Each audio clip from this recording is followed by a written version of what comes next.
Glória a Deus. Quem está vivo aí? Amém. A Bíblia diz que só os vivos adoram ao Senhor. Está no livro de Salmos. Irmãos, a paz do Senhor. Eu espero que vocês estejam bem e que essa semana tenha sido como uma daquelas semanas que Deus realmente tem nos feito ver as bênçãos dele nas nossas vidas. E hoje, nessa oportunidade que eu tenho, quero trazer uma palavra de Deus ao seu coração. Eu sei que o tempo está bem remido, já são 11h20, mas você vai precisar adiar um pouquinho o seu compromisso, que eu vou pregar o que Deus me pôs no coração, tá bom? Eu vou me esforçar para em 41 minutos concluir, mas se passar 5 minutos, eu sei que tem uns de vocês que tem muita fome, então você segura a onda um pouquinho aí. É bom estarmos aqui nessa manhã e nessa reunião Responsabilidade das Mulheres. O que eu quero partilhar com vocês é muito simples.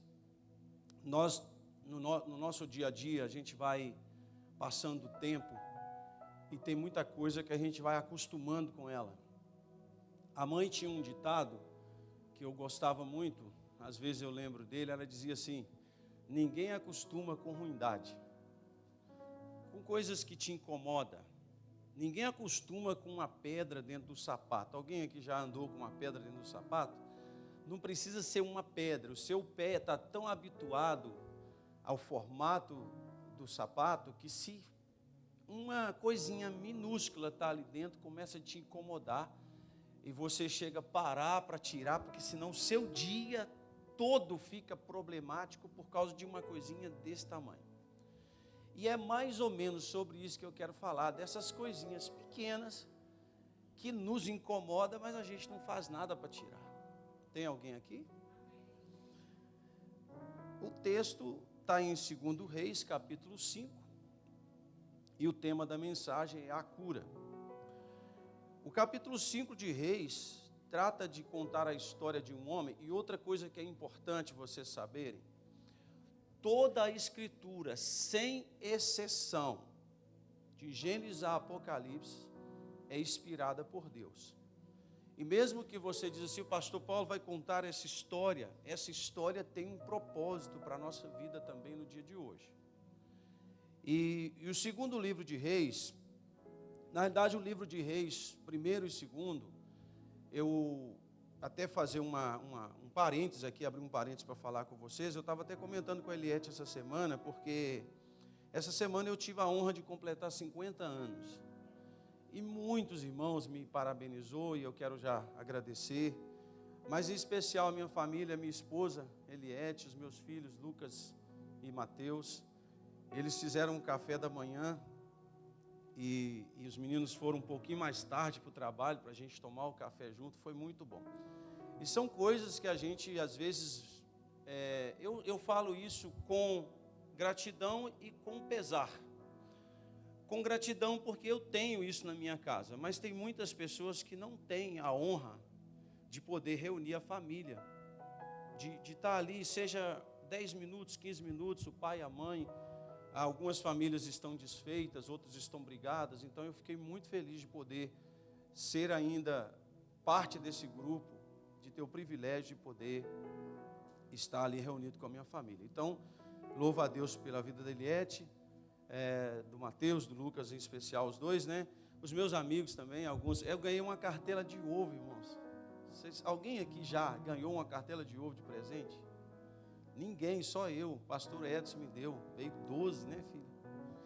Uma semana, que bênção. Eu dei ele uma marreta no dia do aniversário dele, uma marreta de 6 quilos. Aí ele me levou uma cartela de ovos.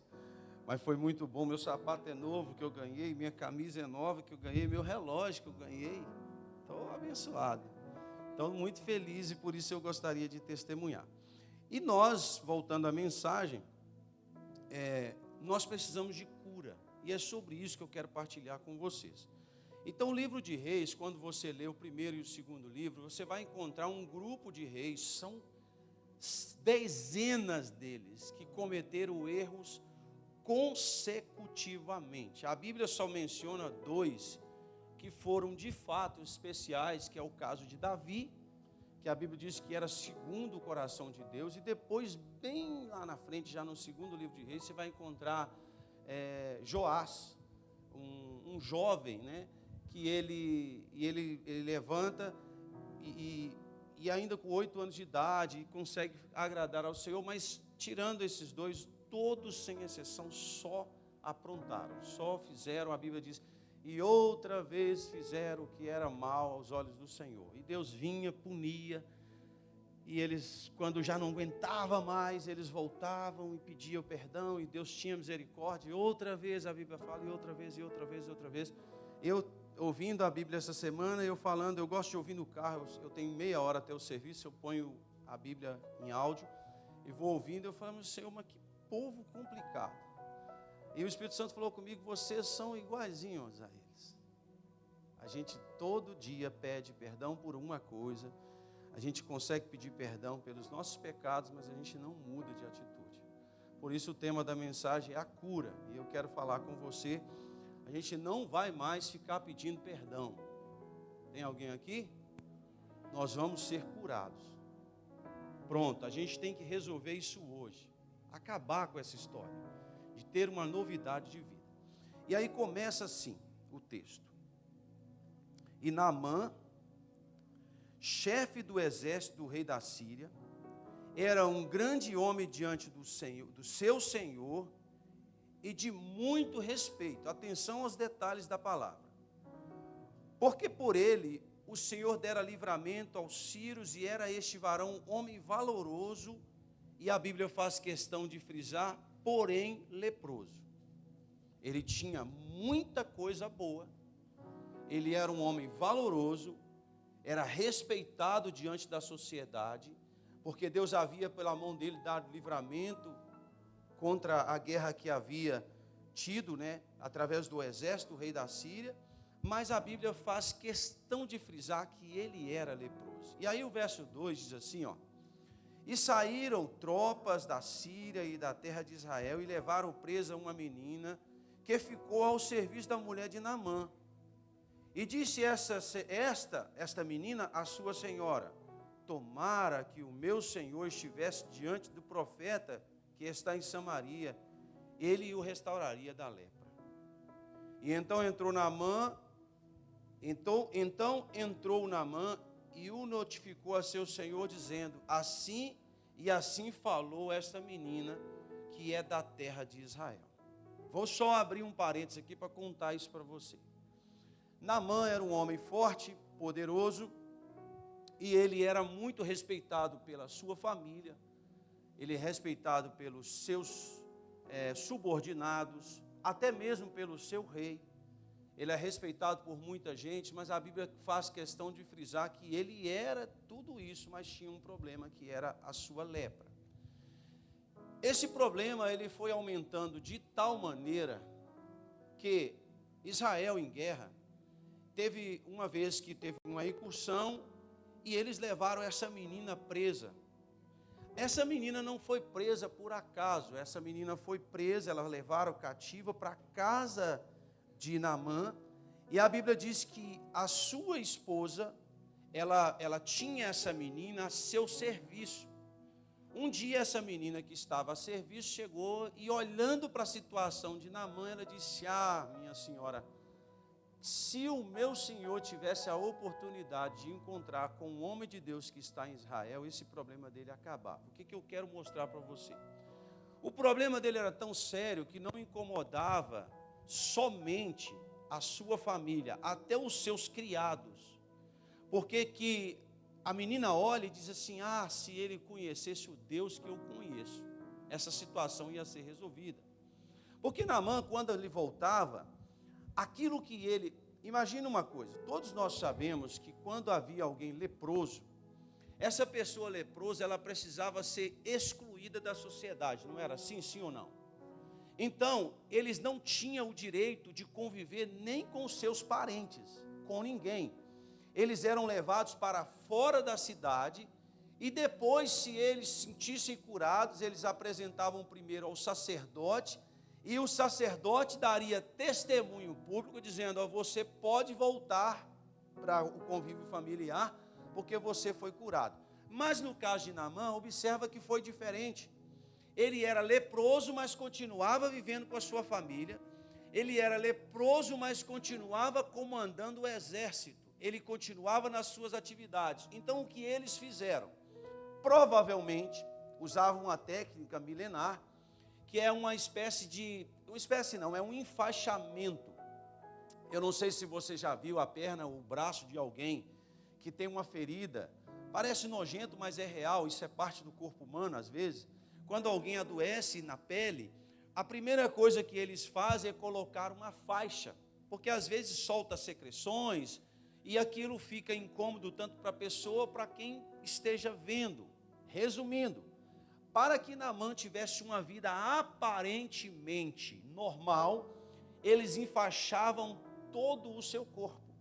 E aquilo provavelmente deveriam passar muitas coberturas de faixa, para que as secreções não viessem vazar e incomodar tanto a ele ou quem estava ao seu lado. Imagina um general, a Bíblia fala que ele era homem valoroso de guerra, e que para que ele pudesse vestir a sua farda, para ele vestir a sua roupa, primeiro, os seus súditos, os seus empregados, ou talvez até alguém da sua família, pegava aquela faixa e apertava a sua pele, pedaço por pedaço, parte por parte do seu corpo, e o engessava praticamente para que ele pudesse agora vestir a sua roupa e sair lá fora. Eu acredito, filha, que ele ficava até bem elegante, durinho, né?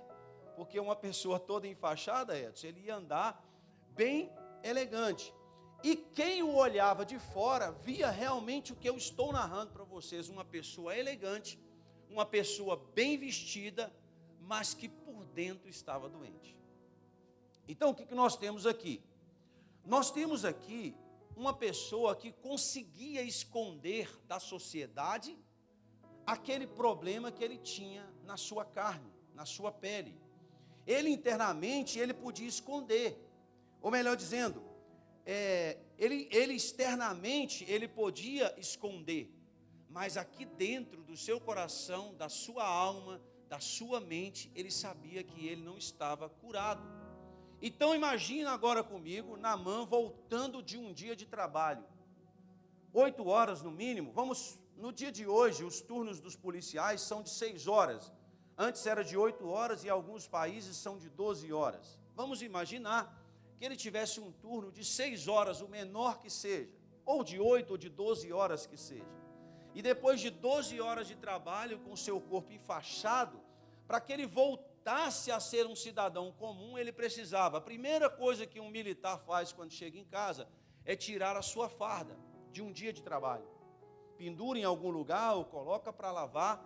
E aí, no caso dele, após tirar a farda, ele precisava tirar a faixa do seu corpo. Agora, as feridas abertas, e aquilo eram metros e metros de faixa que estava na sua pele que deveria ser tirado. Imagina comigo, provavelmente quando aquilo era removido depois de um dia de trabalho, parte da sua pele ia junto, causava dor, incômodo, desconforto e principalmente a vergonha, porque ele precisava expor diariamente a sua fraqueza diante da sua família. Então, quando ele chegava em casa, ele não conseguia esconder. Muitas pessoas na atualidade estão vivendo similar ao que viveu Naamã. Aqui fora, a vida é muito normal. A gente levanta para trabalhar, coloca o boné, os que usam o chapéu, veste aquela roupa, se ajeita, toma o café e vai trabalhar. Passamos um dia de trabalho, mas chega o final do dia, nós precisamos voltar para casa. Em casa é o lugar que a nossa vergonha por vezes é exposta diante da nossa família. Seja aquele casamento que nunca prestou, seja aquele filho que você embalou um dia e que hoje não te respeita mais, seja aquela esposa que um dia te chamou de amor, mas que hoje não curva mais diante da sua autoridade, seja aquele marido que um dia levou flor para você e hoje te maltrata, te espanca talvez, ou fala palavras que ferem a sua alma, e você aqui fora, até mesmo na igreja, convive com isso, e todo mundo olha para você, eu estou olhando para vocês, vocês estão olhando para mim, e nós vemos pessoas normais, até o momento que nós abrimos a porta da nossa casa para entrar dentro de casa, e enfrentar a realidade da nossa própria vida. Todos nós temos uma realidade de vida, seja com o nosso sentimento, seja com o nosso casamento, seja com a nossa vida espiritual, seja com a nossa vida financeira, seja diante dos nossos filhos, seja diante das esposas, dos maridos, dos amigos, dos familiares. Há momentos na nossa vida que nós precisamos voltar para casa. Diga para alguém que está do seu lado assim: todo mundo tem que voltar para casa. Aí você diz: e agora? Como eu vou lidar com isso? Depois de ser respeitado pelos funcionários, porque o patrão é respeitado pelo temor que tem os funcionários, porque ele tem o poder de demitir, ele tem o poder de repreender, então a gente respeita por ordem, ele tem uma hierarquia, ele exerce autoridade sobre os empregados e são respeitados, mas por vezes em casa, com os filhos, isso não acontece. Diga comigo bem forte: não é fácil. Não é fácil lidar com isso. Não é fácil aquela jovenzinha que foi amada quando princesa, quando jovem, que hoje virou uma senhora, e o marido não o ama mais, ou não respeita mais, ou não o trata mais com honra, ou vice-versa, aquele marido que era o caçador, que voltava para casa trazendo o alimento, e hoje não é mais respeitado dentro da sua própria casa. Todas as vezes que essa pessoa volta para casa e que ele expõe a sua fraqueza, que ele deixa ser visto a sua lepra, ele chora por dentro a sua alma, com vergonha de si mesmo, e não sabe o que fazer.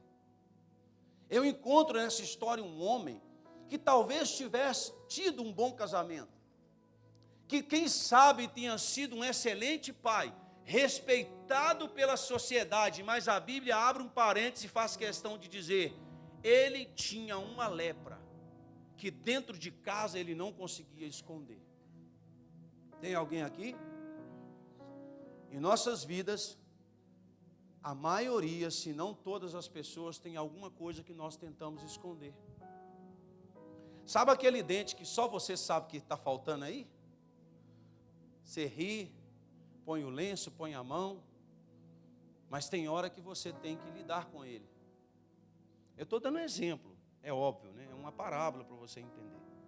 Na nossa vida tem coisas que só nós sabemos que ele nos falta. Na hora que nós colocamos a cabeça no nosso travesseiro, que aquele sono não chega e nós não sabemos mais no que pensar, e age em nós a síndrome do pensamento acelerado, a gente vai no mundo inteiro e não sabemos o que fazer com aquilo. Às vezes o marido dorme, a esposa dorme, ou o filho dorme, os funcionários dormem, e chega o outro dia a gente diz: o que eu vou fazer com isso? Para muitos que nos veem diariamente, nós usamos faixas, que cobrimos a nossa vergonha, cobrimos os nossos problemas, cobrimos a nossa falta de fé, cobrimos a nossa incerteza, cobrimos a nossa insegurança, mas há momentos no dia que nós temos que olhar e dizer: eu não sei de fato o que eu vou fazer com isso. E outra coisa, sem exceção, o tempo passa para todos nós. Em casa, nós não podemos esconder isso dos nossos filhos. Em casa, nós não conseguimos esconder da nossa esposa, melhor dizendo. Em casa, você não consegue esconder essa fraqueza do marido. E só nos resta uma coisa, é chamado de tristeza de alma. A alegria se vai, ela não se manifesta mais. Quando você tenta falar com o seu filho, ele maneia a cabeça, que fala, filha? Meneia a cabeça. É como se entrasse no ouvido e saísse no outro. Aquela criança que um dia você embalou e chamou de menininho de papai, achou bonitinho, mas hoje ele não te respeita mais. aquela filha, filho, que um dia, porque eles crescem, e a honra se foi, e você diz, como eu vou lidar com isso? Aquele marido, que foi feito por Deus para ser o sustento da sua casa, da boca dele só sai palavras que ferem a sua alma. Aquela esposa que fala palavras pesadas, esposa rixosa, como diz a Bíblia, que se você pudesse, tem maridos, irmãos, já houve maridos que vieram falar comigo, para orar com ele, para Jesus levar a mulher dele. Ainda bem que estava tendo misericórdia, pedindo para Jesus levar, né? Porque podia dizer, será que tem como Satanás levar? Ainda tinha misericórdia, achando que está fazendo a coisa certa, mas não. O que eu quero que você entenda aqui? A passagem bíblica, ela conta a história de um personagem que lá fora ele conseguia sorrir, mas nos seus momentos de intimidade dentro da sua casa era só lágrima. E muitos nos dias de hoje, nem lágrimas saem mais dos seus olhos, mas a alma dele dói, e ele chora por dentro precisando de socorro. Quando ele chegava em casa, eu imagino que ele ia abrindo os braços, e essa menina que era de Israel, que tinha a função de cuidar de Naamã, já tinha responsabilidade. Quando o seu senhor tirava o seu sobretudo, a sua cobertura, e ela já vinha e pegava aquela faixa e começava a tirar aquilo, e ele talvez se movimentava para que ela fosse desenfaixando o seu corpo, até ela disse, chega, isso não é trabalho para um ser humano, não dá para viver assim. E aí ela dá um grito de socorro, e é sobre isso que eu quero que você entenda. Nossa alma precisa dar um grito de socorro. E quando ela disse assim, minha senhora, faz favor, vem aqui, está escrito assim no capítulo 5, o meu Senhor precisa conhecer o Senhor que está em Israel. Resumindo, irmãos, ela estava dizendo, isso não é vida, ninguém consegue viver assim, ele precisa conhecer. Se ele conhecesse o Senhor que está em Israel, ele restauraria, ele ia ver o que é vida, ele ia entender que é possível viver uma vida em paz. Aí despertou a ideia, e é para isso que servem as mensagens dos cultos de domingo. Alguém vem aqui, pega o microfone e diz para você, se você conhecesse o Deus que eu sirvo, se você permitisse que ele fosse morar na sua casa, se você permitisse que ele entrasse no seu coração, ele restauraria você da sua lepra. Aí ela levanta e diz assim, eu preciso apresentar isso para vocês. Só que aqui entra uma situação interessante, quase que uma missão. Porque escute pelo amor de Deus, entenda o que eu quero falar com vocês. Quando alguém aguça, na pescaria tem uma palavra que chama engodo. Você sabe o que é isso? Engodar. É a preparação do local para você pescar. Você faz uma mistura com aquilo que você sabe que aqueles peixes gostam e joga 1, 2, 3 vezes no mesmo lugar. Na terceira, quarta vez que você vai pescar, você vai pegar peixe, porque os peixes entenderam que ali tem comida e no meio daquela comida vai o seu anzol que vai conseguir pegar peixe. Pastor, o que o senhor quer dizer com isso? Obrigado, Eduardo. É o Timene. O que você entende com isso? Você entende que a palavra de Deus semanalmente chega aqui e joga uma semente, 2 sementes, prepara o seu coração para ver que quando você passar por aquela porta, você diga assim, olha, é possível mudar de vida, é possível ter uma vida diferente, eu consigo alcançar através da fé o que foi pregado nessa igreja. Mas nós esquecemos dessa comida e por isso permanecemos no mesmo lugar. Irmãos, não tem nada, estava comentando isso com o pastor Edson, que nós possamos fazer para te salvar. Eu não posso salvar você, pastor Mazen não pode salvar você. Jesus já pagou o preço lá na cruz, você já tem a salvação, você precisa acessar essa salvação e desfrutar disso que a gente prega. Porque se já foi pago o preço, então por que você não consegue viver isso? Por que você não consegue levar essa cura para dentro da sua casa? Aquele dia, quando Naamã estava chegando, aquela menina disse: não, não é possível. Existe solução para esse problema. E nós precisamos voltar para casa. E o que eu vejo aqui? Que quando ela toma a decisão de apresentar, e do outro lado existe uma pessoa ouvindo, que toma a decisão de mudar de vida, eu creio, escute isso por favor, que Deus se levanta lá no céu e disse assim: hoje vai ter milagre nessa casa. Vamos lá entender. Uma pessoa doente, precisando de um milagre. Uma pessoa com fé, que conhece o Deus que faz milagre. E essa pessoa apresenta o Deus que faz milagre à pessoa doente que precisa de um milagre. Há uma festa. Quem está entendendo? Aqui Deus fala assim: hoje eu vou alegrar o coração desse povo. Porque alguém apresentou uma solução e eu não vou deixar passar a oportunidade de ajudar essa pessoa. Escute. Agora existe uma condição, diga comigo assim: condição. Timene, obrigado. A condição, aquela menina chegou e apresentou a solução. E nós apresentamos para vocês quase que semanalmente soluções, sim ou não? Hello? Apresentamos solução, sim ou não, Eduardo? Apresentamos a solução para vocês. E por que a nossa vida não muda? Diga ai. Agora eu vou falar por quê.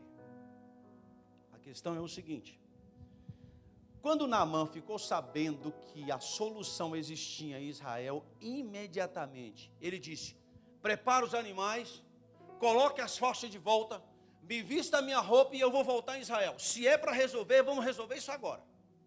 Se é para mudar de vida, não vai ser a semana que vem.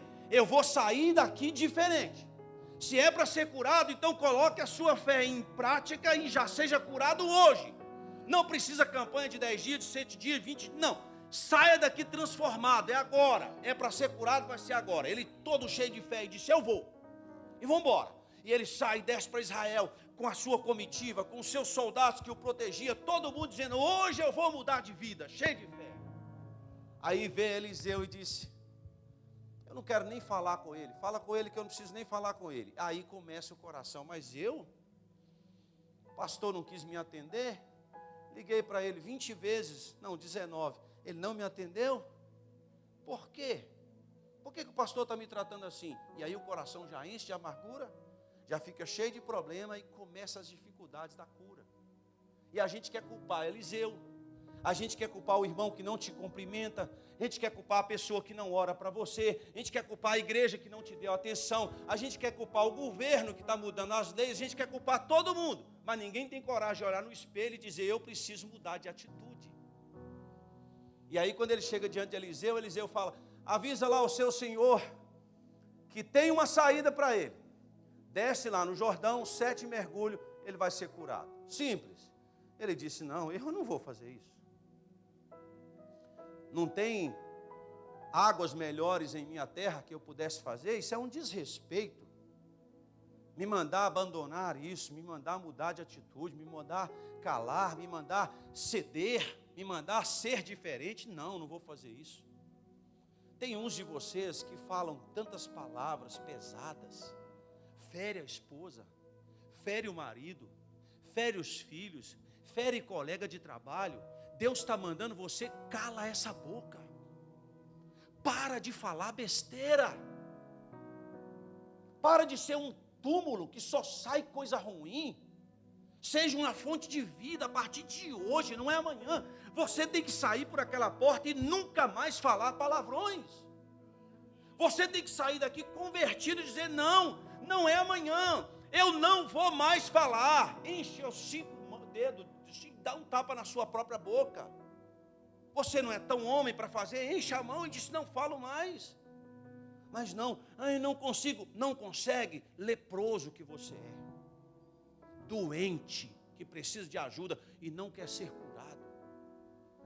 Ele disse: eu não vou. Quem é? Vem Eliseu, homem de Deus, e me manda entrar nesse rio sujo, 7 vezes ainda, não tem rio. Aí chega alguém, que sempre tem alguém. Dá um toque no ombro do seu irmão assim, faz assim. Só para você entender a mensagem. Sempre tem alguém que diz assim: ô Paulo, segura a onda, rapaz. É para o seu bem, Paulo. Muda de vida, você já está com 50 anos. Você não é mais menino. Você não é mais aquele bebezinho birrento. Já deu, chega. Está na hora de mudar de vida, Paulo. Está na hora de converter. Quantos cultos você já veio, rapaz? Quantas ceias você já recusou nessa igreja? Quantas vezes você ficou sentado na hora da ceia, porque o seu pecado não te deixa tomar, mas você não quer deixar ele também. Você consegue ficar sentado na frente de todo mundo, mas não tem coragem de pedir perdão e mudar de vida, rapaz.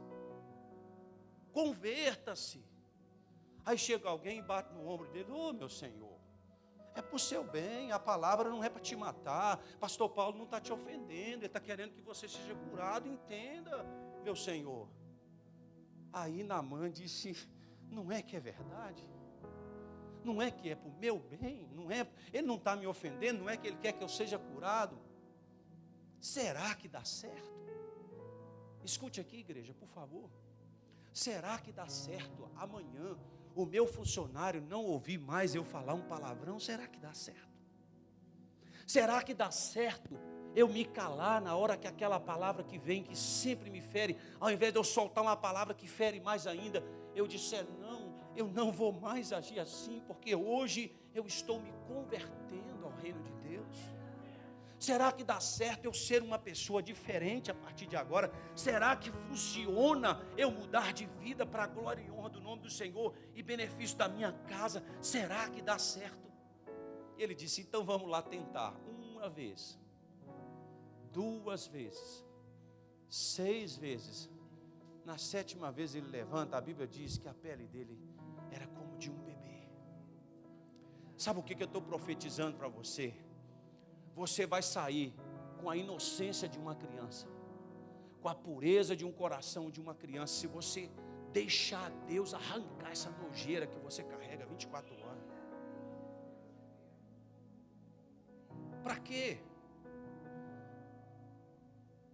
Ao invés de eu dizer uma palavra pesada: grande é o Senhor e muito digno de louvor, na cidade do nosso Deus, seu santo monte. Aí seu colega vai dizer: o que aconteceu com Naamã?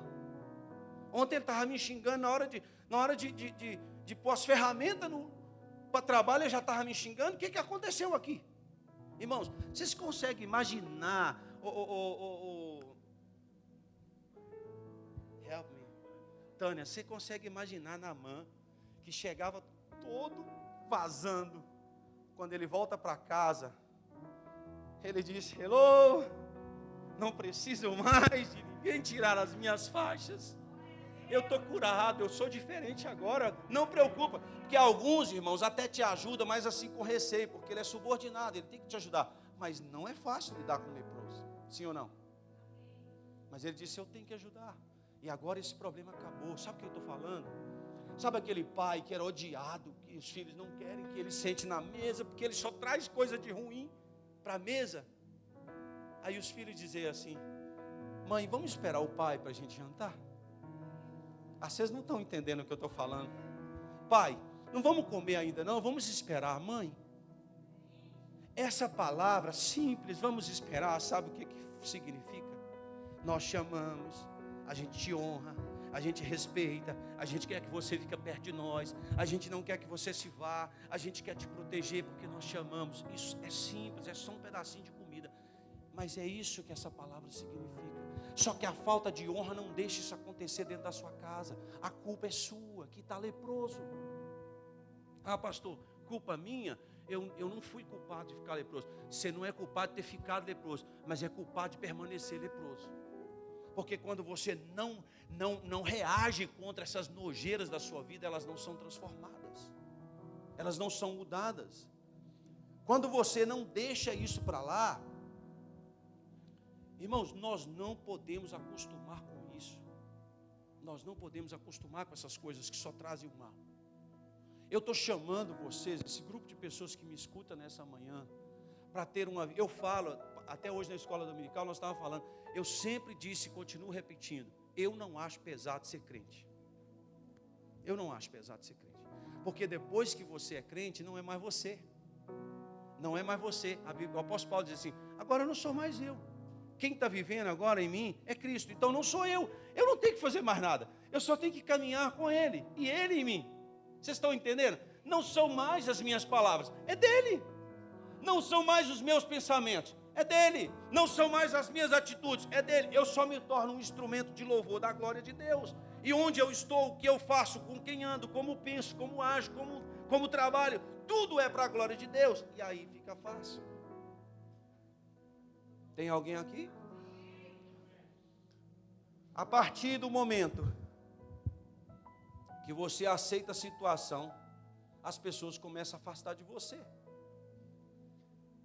Eliseu põe a condição, e essa é a condição. Você precisa aceitar a ajuda do céu hoje. Muitos de vocês que me ouvem nessa manhã nunca tomaram uma decisão de entregar a sua vida ao Senhor, de se converter dos seus maus caminhos, de declarar, eu aceito Jesus como Senhor e Salvador da minha vida.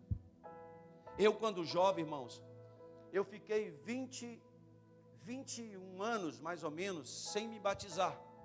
Eu sou filho de um pastor. Sempre que eu nasci, desde que eu nasci, que entendo por gente, a gente estava na igreja.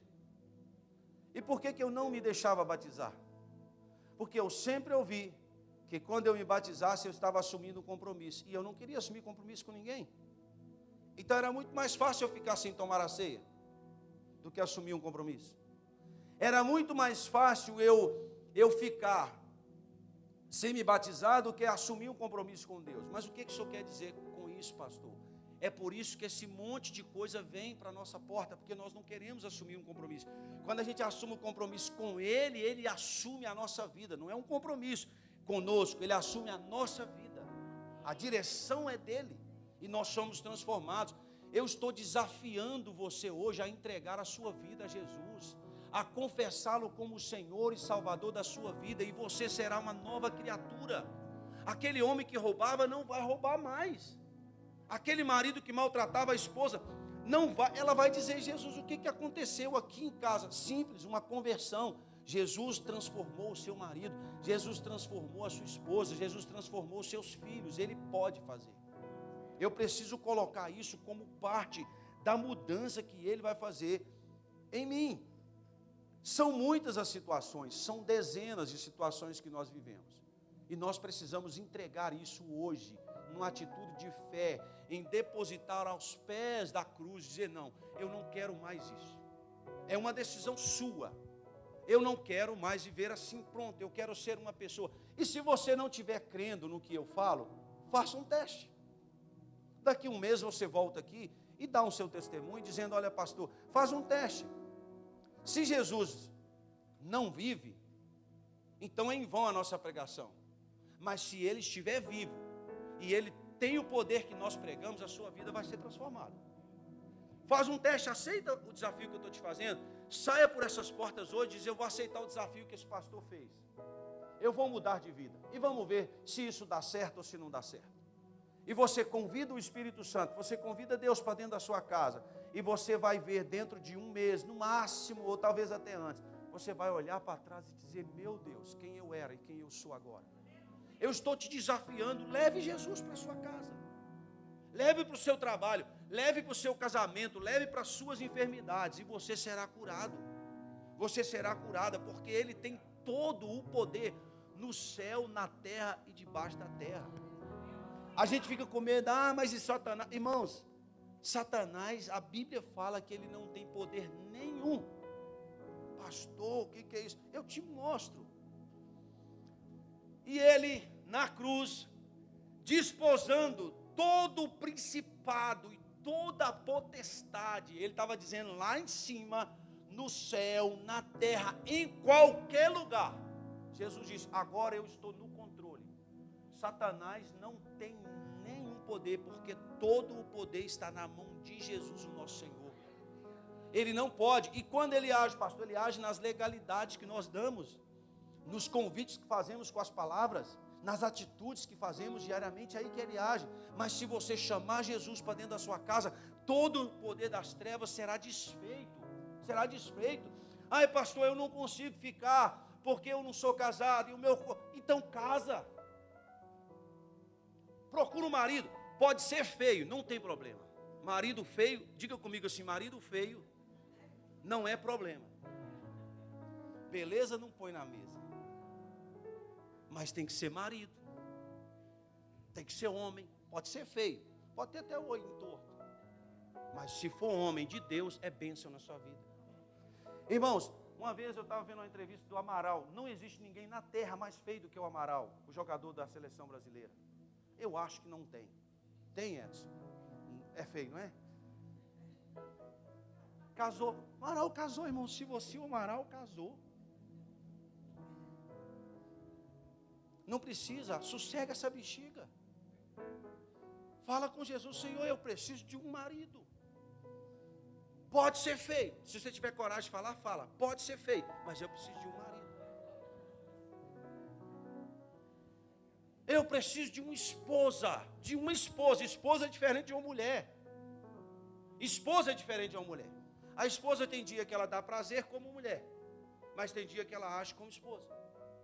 Quem está entendendo? Esposa é mãe, esposa cuida, repreende, protege. É diferente de uma mulher. Mas ela também é mulher. Então você precisa de uma esposa. Você precisa ter coragem de falar isso com o Senhor. Então, Senhor, eu preciso. E eu, pastor, mas eu já sou casado e não tenho. Eu estou falando com você também. Você precisa de uma esposa. Eu estou falando com você também. Você precisa de um marido. Marido não é só o trocador de lâmpada, irmãos. Não é só o que corta a grama. Ele também protege a casa quando é preciso. E o principal papel de um marido é trazer Deus para dentro de casa. Ele é o sacerdote. Deus respeita a hierarquia. Ele respeita a hierarquia da sua casa. Ele sabe que lá dentro tem um representante dele. Eu estou falando de representante.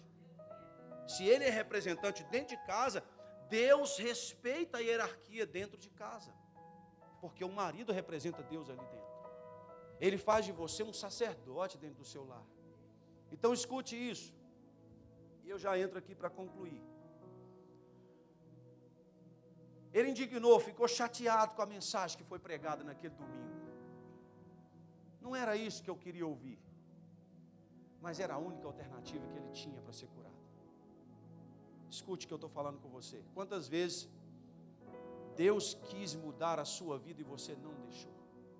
Quantas vezes Deus quis te curar e você não permitiu? Quantas vezes Deus quis mudar o seu vocabulário e você não quis? Acha bonito falar aqueles palavrões? Diga assim, diga, vocês estão com medo? Que homem nojento, que mulher nojenta, só fala essas coisas que meu ouvido não quer escutar. Espírito Santo, eu quero que o Senhor incomode eles, quando eles falarem um palavrão, o Senhor incomode eles, fala com eles, toma vergonha na cara. Para um rico, para um ímpio, é feio a gente ver, imagina para um crente, dá nojo, eu sou crente, você é um descarado, você precisa converter. Ele está dizendo, para de falar essas coisas, vamos colocar um cântico de alegria na nossa boca, vamos ser bênção nessa terra. Sabe lá Deus quantos dias Ele vai nos deixar aqui? Uns vão ficar 5, outros vão ficar 10, outros vão morrer aqui, serão sepultados aqui. Muda de vida hoje. Quantas vezes Deus quis mudar você, expor a sua vergonha e você não deixou? E aí Ele chega e diz, meu Senhor, vamos mudar de vida, aceita a condição que o sacerdote está te colocando. Vai lá, mergulha 7 vezes naquele rio, é tão simples. Deus está falando com alguém aqui? Amém? Então ele desceu significa, eu assumo a minha responsabilidade, eu não vou mais sofrer com isso. Eu vou ser curado hoje. E eu quero lançar uma palavra profética para a sua vida hoje, em nome de Jesus, para eu encerrar. Eu queria que você agora ficasse de pé. Eu quero orar com você. Eu queria te convidar a confessar que Jesus é o Senhor da sua casa. Eu quero te ajudar. Pastor, sou crente, tem 10 anos. O que adianta você contar os anos e não converter? Eu estou falando de conversão, de se tornar uma nova criatura, uma nova pessoa em Deus, uma nova pessoa na casa, uma nova pessoa na família. Que a sua história seja nova a partir de agora, que as coisas sejam diferentes, assuma a sua responsabilidade. Eu queria que, se fosse possível, você baixasse a sua cabeça, fechasse os seus olhos. Eu quero orar com você. Eu não quero expor a sua vergonha. Eu quero que você se exponha diante dos céus agora. Eu gostaria que você abrisse o seu coração e disse: Senhor, mas por que eu tenho sido assim? É tão simples. Se nós permitirmos que Ele venha morar na nossa casa, as coisas vão mudar.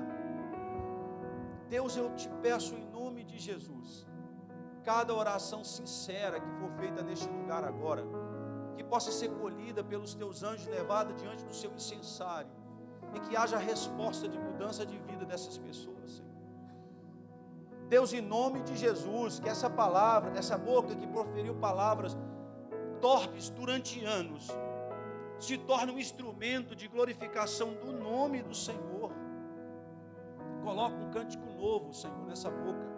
Coloca pensamentos novos nessa mente, que venha dos céus, que venha do Senhor. Reina a sua paz sobre essa família. Honre esse pai, honre essa mãe, Senhor. Honre esses filhos agora.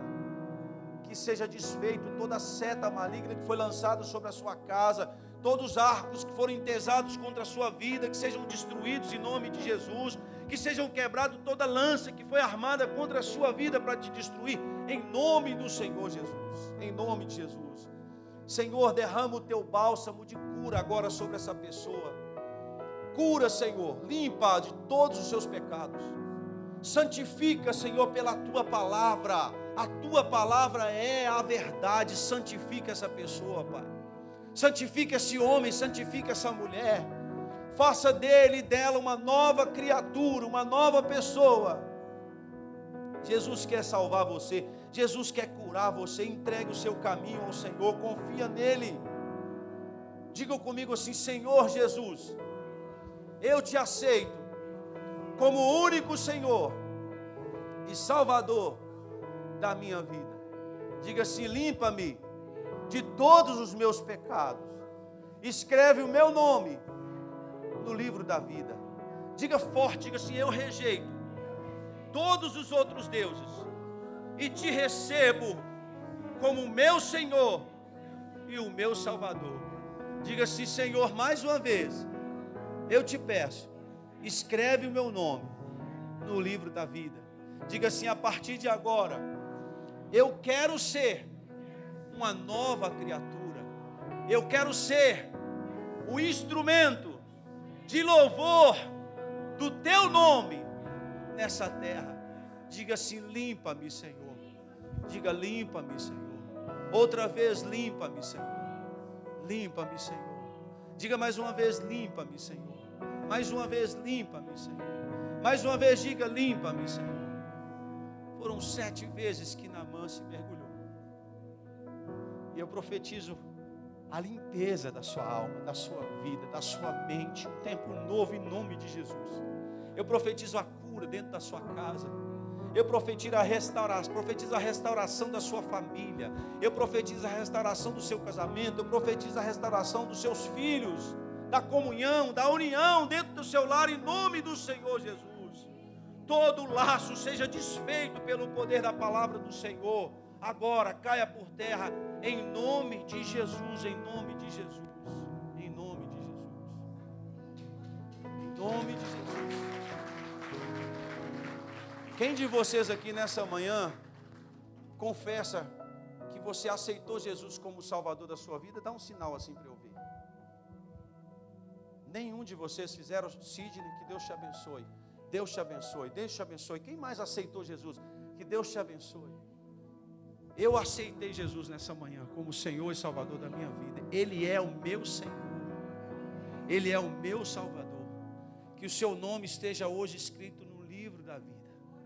Lá do céu, a festa, dizendo: hoje um pecador se arrependeu. E o Senhor te abençoe. O Senhor te guarde. O Senhor faça o rosto dele resplandecer sobre ti.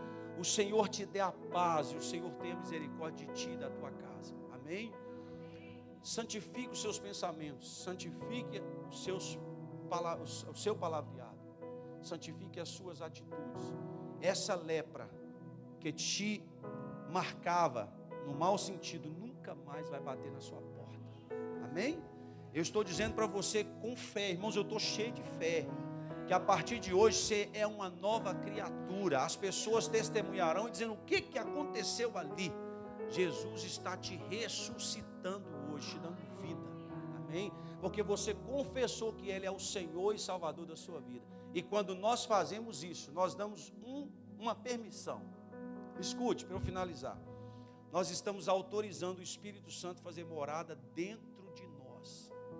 Amém? Vamos dizer isso para fechar. Diz assim: Espírito Santo, eu estou autorizando que o Senhor venha fazer morada dentro de mim.